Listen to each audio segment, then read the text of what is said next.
다음은 더불어민주당의 존경하는 전혜숙 의원님 질의하시겠습니다. 예, 서울 광진갑 국회의원 전혜숙입니다. 지금 우리나라 국민들은 굉장히 불안해하고 있습니다.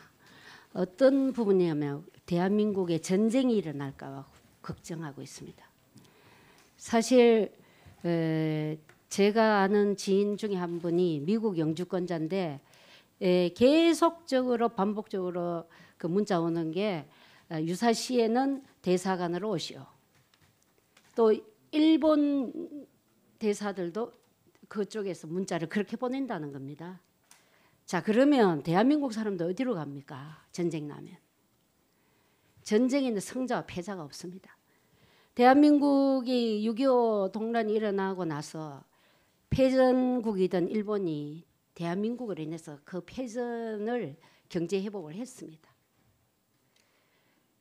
우리를 둘러싼 다른 나라들은 경제적 부활을 할지는 모르지만 성장을 도모할지는 모르지만 저희 나라 국민들은 성자도 패자도 없고 다 불행합니다.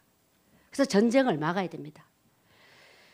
그런데 북한의 미사일은 어떤 대화도 필요치 않은 듯 하면서 계속 나가고 있고 정부에서도 대북 제재를 강화하고 있습니다.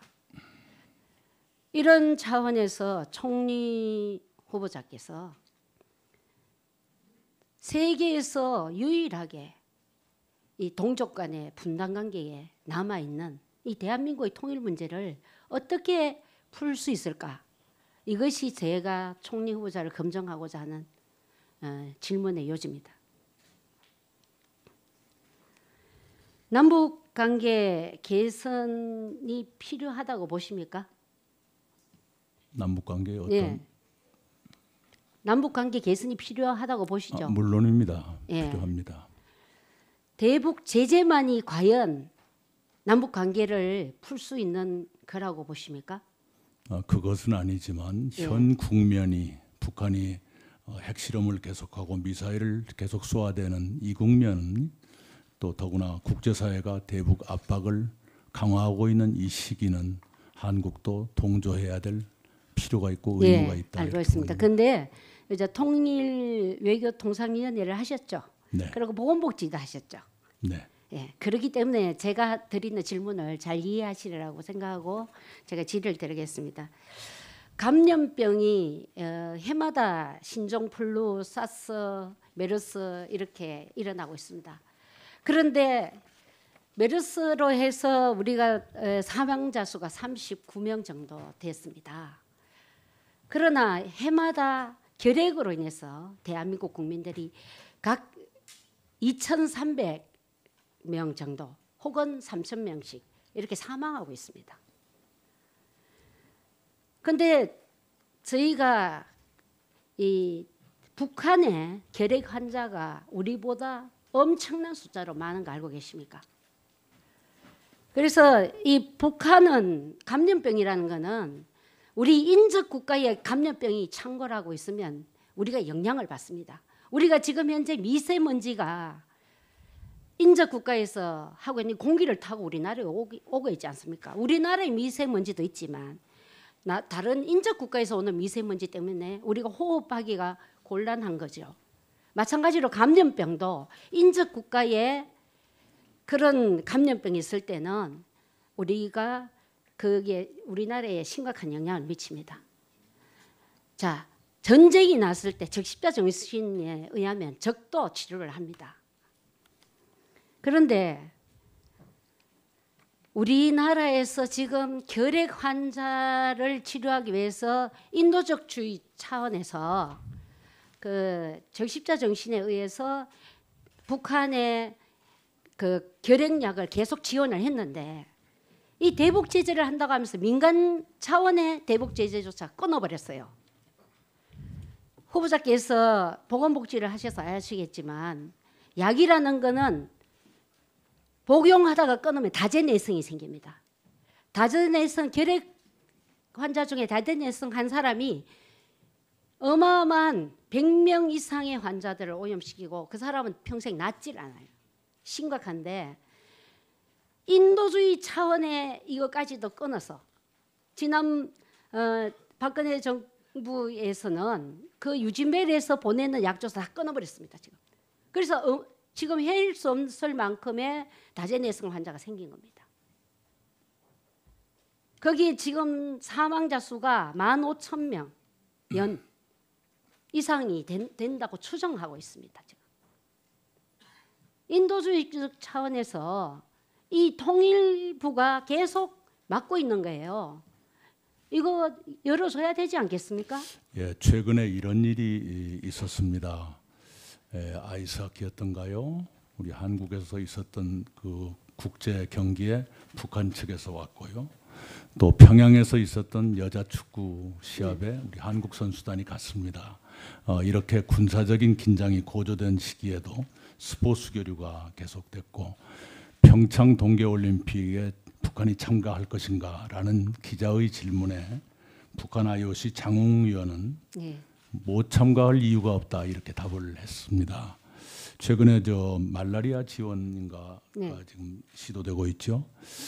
이런 스포츠 교류라든가 이런 것으로 볼 적에 국제사회의 대북 제재 기조를 훼손하지 않는다는 전제하에서 소규모 또 시급한 그런 민간의 교류나 지원은 좀 긍정적으로 볼 필요도 있지 않겠는가. 네, 후보자님께서 뭐 말라리아 말씀하셨습니다만은 네. 대북 지원에 말라리아 방역까지도 안 되니까 네. 우리나라 휴전선 인근의 우리나라 주민들이 네. 말라리아 감염이 네. 창궐하고 있습니다. 네. 그 마찬가지로 우리가 남을 돕는다는 것이 결국 자기에게 영향을 주는 네. 겁니다. 네. 그런데 이렇게 우리가 인도주의 우리가 ODA를 받는 나라에서 유일하게 ODA를 주는 나라가 됐는데 정말 부끄럽게도 이런 인도주의적 차원까지 막는다는 것은 굉장히 급히 시정해야 될 일이라고 봅니다.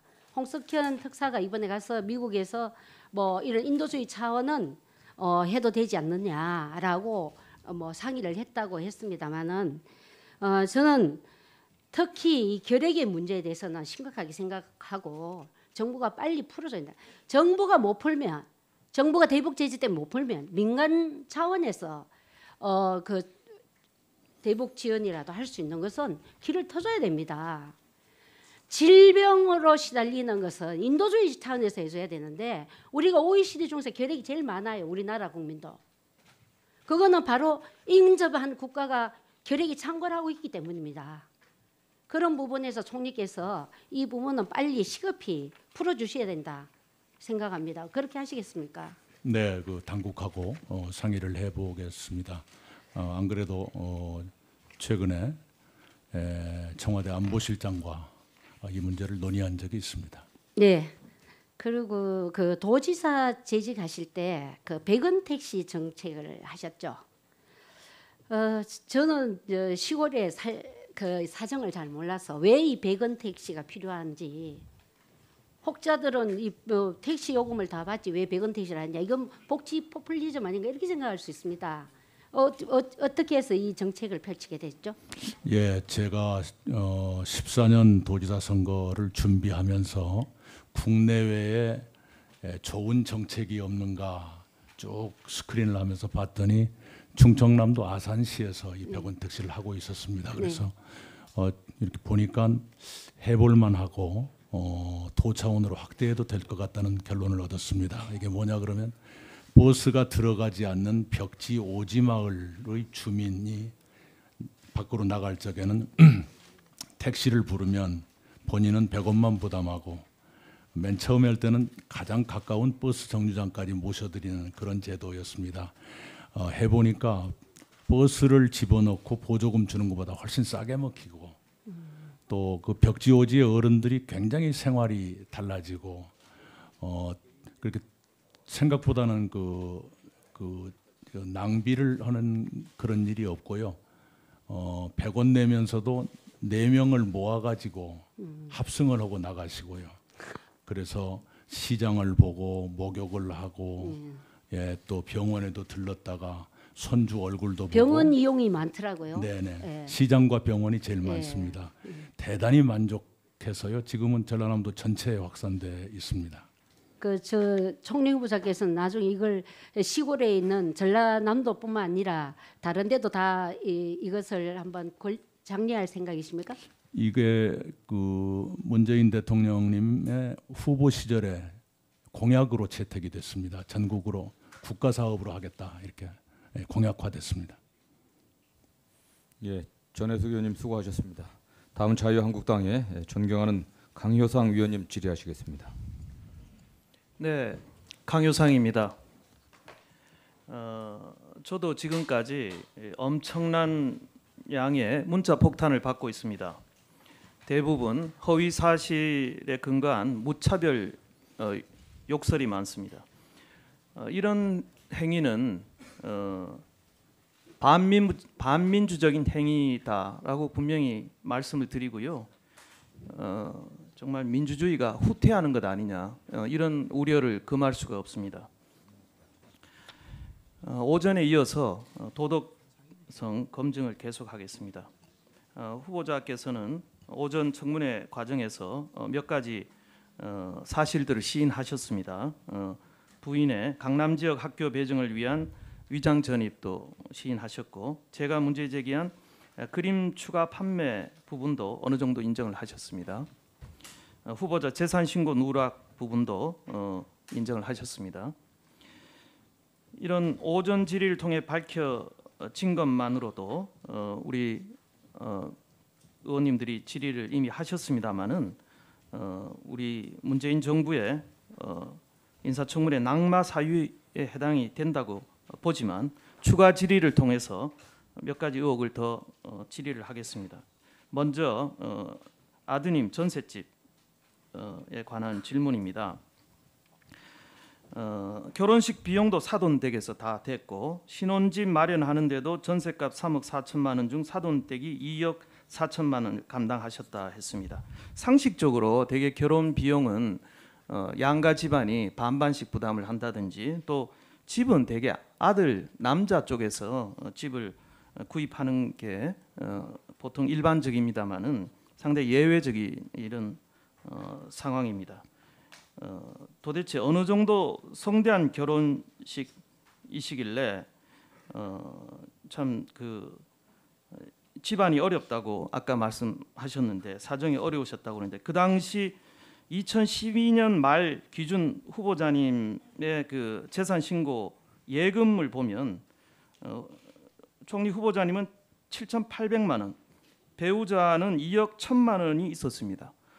그런데 도대체 결혼 비용이 얼마가 들기에 가정이 쪼달린다는 이유로 결혼 비용을 사돈이 다 됐는지 이해가 안 갑니다. 이것은 사선 국회의원 집안이란 사돈을 맺기 때문에 사돈 측이 비용을 다 된 거 아닙니까? 거듭 잠깐만요. 네. 시간 대답을 해주시고요. 네. 또 아니 제가 말씀을 좀 드릴 시간 때문에 그렇습니다. 예. 네, 짧게 하겠습니다. 예. 제 아들이 대학을 12년을 다녔습니다. 병 때문에 고려대학을 6년을 다녔고요. 의학전문대학원 간다고 2년을 재수하고 의전 4년을 다녔습니다. 그때 제 아들하고 약속을 했습니다. 내가 12년 동안 너를 대학을 보냈는데 다른 애들 3명 대학 보낸 거하고 똑같다. 그러니 미안하지만 지원은 없다. 그런 얘기를 했었는데 제가 좀 그런 것에 대한 고집이 좀 있는 편입니다. 그리고 그 당시 네, 알겠습니다. 도지사 선거 때문에 나중에 서면으로 좀 자세하게 답변해 주시기 바랍니다. 며느님도 대학원에서 바이올린 공부를 하셨고요. 일본 유학 중에 제가 오전 중에 전세 비용 2억 4천만 원을 어떻게 모았는지 계속 자금 출처에 대한 그 요청을 드렸는데 아직도 도착이 안 오고 있습니다. 제가 요청한 전세 계약서, 축의금 금액, 그 다음에 증여세 납부 문제, 아들 며느리의 그 전세 비용 증명 자료 이런 것은 가서 그 통장 사본만 제출을 하시면 됩니다. 전세 계약서는 분명히 누구나 갖고 있을 거고요. 이런 자료들을 제출해서 해명만 하면 됩니다. 그런데 왜 제출을 안 하시는지 저는 여기 도저히 보시면 나온 것처럼 전세계약서는 사본을 구해서 내일 오전까지 제출하겠다 이렇게 보고가 되어 있습니다.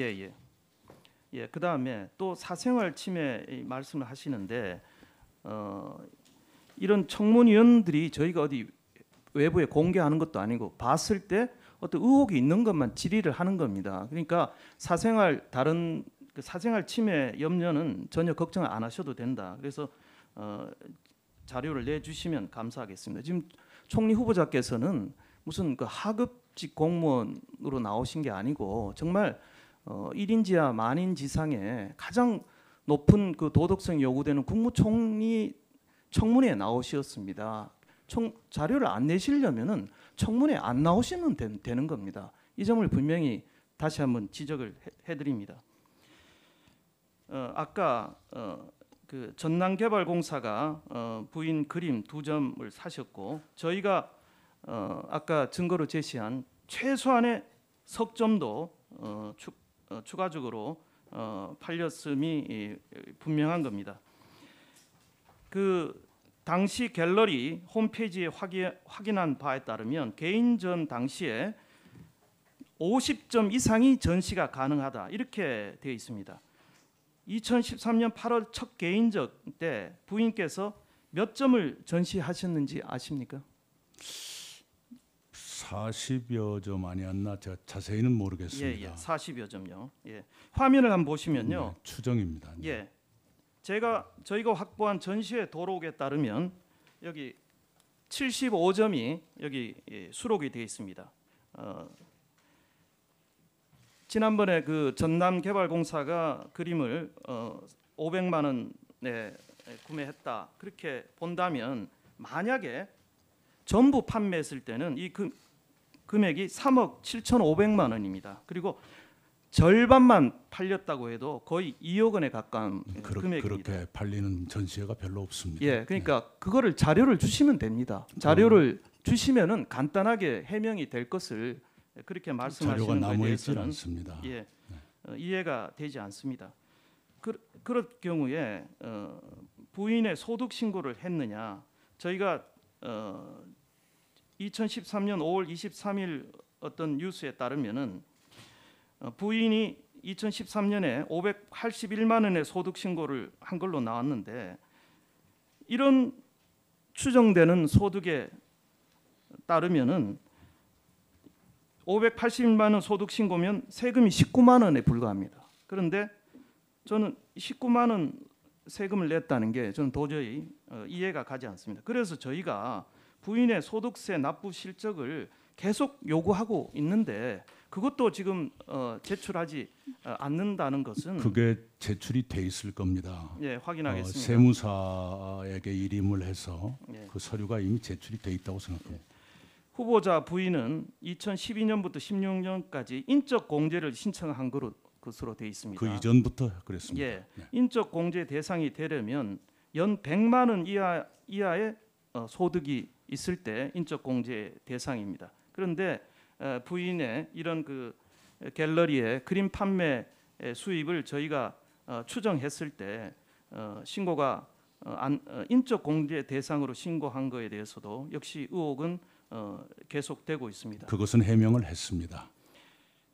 지금 PPT 두 번째 한번 보겠습니다. 그 후보자의 상당히 그 고위공직자로서의 상당히 부적절한 처신을 저희가 다시 말씀을 드리겠습니다.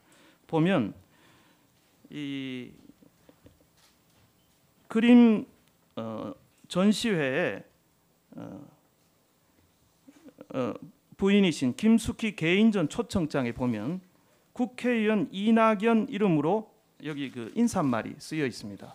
저는 상식적으로 이해가 안 갑니다. 그 부인의 그 개인전에 물론 뭐 아마추어 화가라고 하지만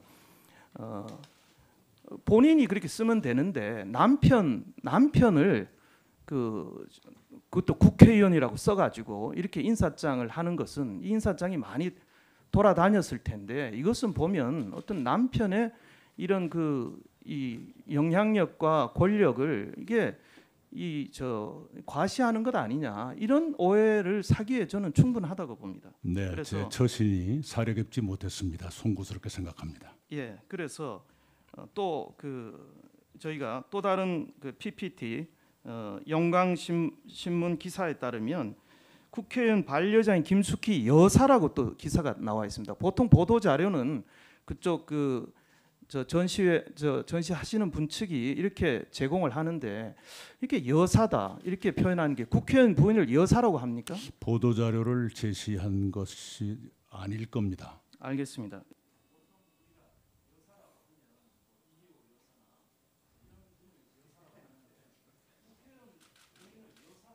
네, 거듭 말씀드리지만 그 보도 자료를 제 처가 썼다고 생각하지 않습니다. 그러지 않았을 겁니다.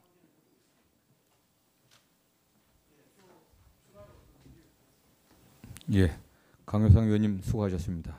다음 바른정당의 존경하는 김용태 의원님 질의하시겠습니다. 예, 오전에 이어서 새로운 정부가 주창하는 소득 주도 성장론이 작가의 경제 문제를 풀어나가는데 타당한지 좀 더 살펴보겠습니다. 제가 왜 이 문제를 우리 후보자와 살펴보냐면 제가 아는 바 소득 주도 성장론은 경제 이론 중에서도 매우 소수 이론이고 이를 실제로 적용해서 지금 작금의 양극화, 이 빈부격차 심화된 상황을 실제 적용해서 해결한 사례를 제가 알지 못합니다. 전 세계적으로. 그런데 문재인 정부는 이 소득주도 성장론으로 작금의 경제 문제를 해결하겠다 하니 그것이 타당한지 우리 국정총 이제 끌어가는 이제 책임자에게 제가 같이 한번 묻고자 하는 겁니다. 우리 후보자께서는 도지사 시절 해외 출장 다니시면서 열심히 기업 유치하시고 신규 일자리 창출하는 데 노력하신 걸로 알고 있습니다. 뭐 그렇게 자부하신 거로도 알고 있습니다. 맞습니까? 뭐 자부까지는 아닙니다만은 예, 굉장히 많은 또 성과를 냈다고 들었습니다. 우리 후보자께서 이 기업을 유치할 때 가장 이 기업들에게 주로 어필하는 게 뭡니까? 그 어느 되게 우리 기업 활동하는데 걸림돌 되는 규제를 다 없애주겠다. 우리 차원에서 되게 그런 걸 얘기하지 않으시나요? 네, 규제라든가 또는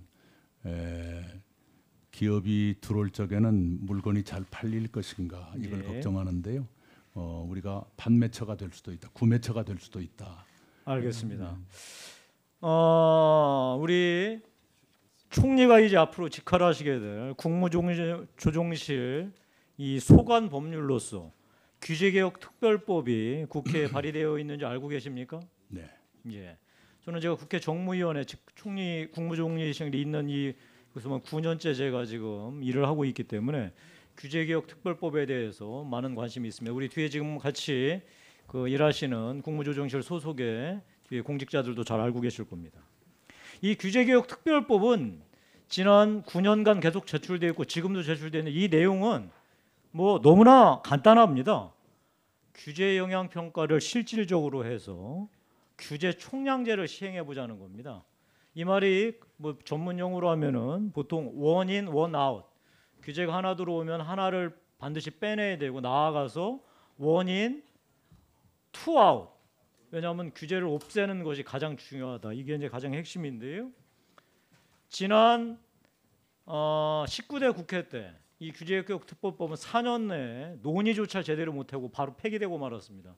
왜냐하면 지금 이제 여당이 된 민주당에서 이 규제라는 것이 국회를 행정부가 부당하게 간섭할 뿐만 아니라 이 규제라는 것은 다 이유가 있는데 어떻게 규제를 없애느냐라고 하는 커다란 논리를 들어서 이 문제를 막았던 게 사실입니다. 아니 저는 이제 여당이 되었으니까 아마 입장이 달라질 거라고 생각하는데 제가 지금 드리고 싶은 말씀은 뭐냐면 총리께서 어차피 이 정부가 이제 일자리를 늘리고 성장을 시켜서 이 복지를 늘리겠다는 큰 이 골든 트라이앵글 이제 모델을 제시하셨으니까요. 아마도 이 기업의 그러니까 기업 일자리를 많이 만들어낼 수 있도록 규제를 혁파하는 데 노력을 하셔야 될 텐데요. 저는 총리로서 도지사 때 경험을 살려가지고 이런 문제를 잘 풀어나가 주십사 하는 이런 바람에서 말씀드립니다. 우리 총리의 견해를 제가 듣고 싶습니다. 네, 노력하겠습니다. 예, 좋습니다. 다음 우리 문재인 대통령의 대선 공약을 보면 공공일자리 창출, 다음에 복지 예산을 총해서 한 175조를 민주당 자체 추가로 제시했더만요. 이 중에서 뭐 그냥 통상 많이 쓰는 말 정부 지출 조정, 다음에 그 탈루를 막아가지고 상당 부분을 막아내겠다라고 얘기했지만 사실 이 얘기는 뭐 누구나 했던 얘기고 결국은 징세가 불가피해 보입니다. 이건 뭐 현실일 테니까요. 징세는 법인세하고 소득세 징세가 있을 텐데요. 소득세는 이제 별개 문제라고 하지만 제가 여기서 뭘 묻고자 하냐면 법인세에 대해서 어떤 입장을 갖고 법인세 징세에 대해서 어떤 입장을 갖고 계신지 묻고 싶습니다. 네, 법인세 예. 증세는 현 단계에서 생각지 않고 있는 거의 마지막 수단 정도로 보고 있습니다. 알겠습니다. 그래서 아마 법인세 인상은 할지 안 할지는 모르지만 언급은 되도록 지금 피하고 있는 것 같습니다. 그래서 나온 대안으로 비과세 감면 부분부터 정리해 보겠다고 얘기를 하십니다. 그런데 우리 후보자께서 잘 알다시피 비과세라는 것이 비과세 감면 부분이 대개 보면 기업들한테 R&D, 투자, 소위 일자리를 만들어내면 되게 인센티브 차원에서 주어지는 게 대부분이거든요. 자, 그렇다면 아까 제가 처음에 말씀드린 대로 이 일자리를 만들어내는 게 기업들이고 기업들을 정말 우리가 유치하기 위해서 많은 노력들을 해야 할 판에 이 비과세 감면을 줄인다면 논리적 모순이 아닌가 싶은데 어떤 생각이십니까? 여기에 대해 입장을 말씀해 주시기 바랍니다. 예, 바로 그런 고민이 있는 것이 사실입니다. 그러나 그 중에 좀 과도하게 또는 정치적인 이유로 그 생긴 비과세 감면들을 한번 다시 재검토해보고 철폐할 만한 건 철폐해서 그런 세원을 확보하는 노력은 항시 계속돼 왔습니다. 이번에도 좀 그런 걸 해보는 게 필요하겠다 이런 판단입니다. 네, 결국은 아마 이게 이제 그 관점의 차이일 텐데요. 정말 징세가 불가피한 것인지 아니면은 쓸 규모가 많아서 돈을 더 만들어내는 것인지 즉 만들어낸다는 건 세수를 늘린다는 거겠죠. 이 이제 우리 총리 후보자께서 내각을 통할하시게 된다면 이 부분에 대해서 많은 서로 정부 내 이견과 정치권의 이견이 있을 텐데요. 세수를 늘리는 방식이 증세냐 아니면 기업들을 통한 민간 부분의 경제 활성화를 통해서 총세수가 늘어나도록 하는 것이냐 아마 이것이 이제 매우 중대한 이제 논쟁거리가 될 텐데요. 저는 이런 부분에서 총리께서 시장경제론자로서 그다음에 도지사를 실질적으로 수행하면서 무엇이 총세수를 늘리는 방안인가에 대해서 저는 우리 새로운 내각에서 이 문제를 잘 접해서 처리해 주실 것을 부탁드립니다. 우리 이 문재인 정부 또 공약 중에서요. 그 일자리를 만들어내는 방식이 뭐 지금 많은 얘기 나오는 공공부문 일자리 말고도 4차 산업 혁명에 적극 대응해서 여기에서 이제 새로운 이 성장의 동력과 일자리를 만들어낸다고 제가 얘기를 들었습니다. 맞습니까? 네. 예, 아마 오늘 제가 정식 명칭은 지금 기억이 안 나는데 아침에 우리 정부로부터 보고받은 약 소인수위원회격인 곳에서 이 4차 산업 혁명을 얘기하면서 벤처 창업붐을 다시 한번 불 붙이겠다라고 하는 얘기도 제가 들었습니다. 제가 듣고 싶은 건 이겁니다. 이 청년 실업이 매우 시급하기 때문에 어쩔 수 없이 공공부문 일자리를 늘리겠다 이런 얘기를 하는데 저는 과연 이것이 타당한 얘기인지 잘 모르겠습니다. 제가 아는 바 이제 4차 산업 혁명은 이제 산업 차원에서 불가피하고요. 우리가 이게 이제 더 이상 늦춰질 수가 없을 텐데 문제는 4차 산업 혁명과 공공부문 일자리하고는 전혀 관계가 없다는 거죠. 어떻게 생각하십니까? 네, 꼭 직결되는 문제는 아니죠. 이제 또한 4차 산업 혁명의 특징상 여기는 오히려 일자리가 줄어드는 구조입니다. 중저속년 일자리는 소위 자동화, AI 등 이런 이제 일 때문에 일자리는 줄어들게 되어 있습니다. 그러면 4차 산업이 불가피한 상황에서 이 부분에서 일자리를 늘린다면 아침 우리 정부로부터 보고받은 대로 벤처 창업 열풍을 일으켜야 할 텐데요. 결국은. 근데 이 부분은 철두철미하게 규제 혁신과 관계되어 있습니다.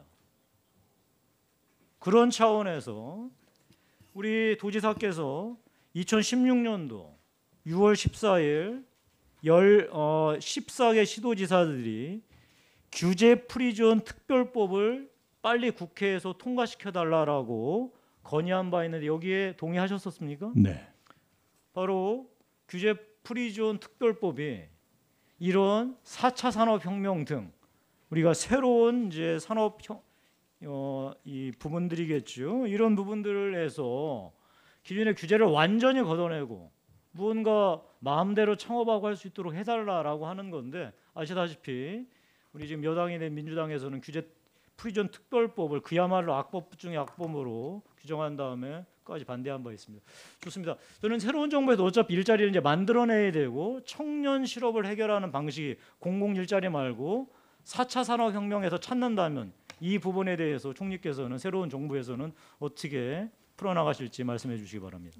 한번 당과 허심탄회하게 얘기를 해보고 싶습니다. 지금도 민주당 소속의 시도지사들은 규제 프리존법이 필요하다고 생각하고 있습니다. 예, 김용태 의원님 수고하셨습니다.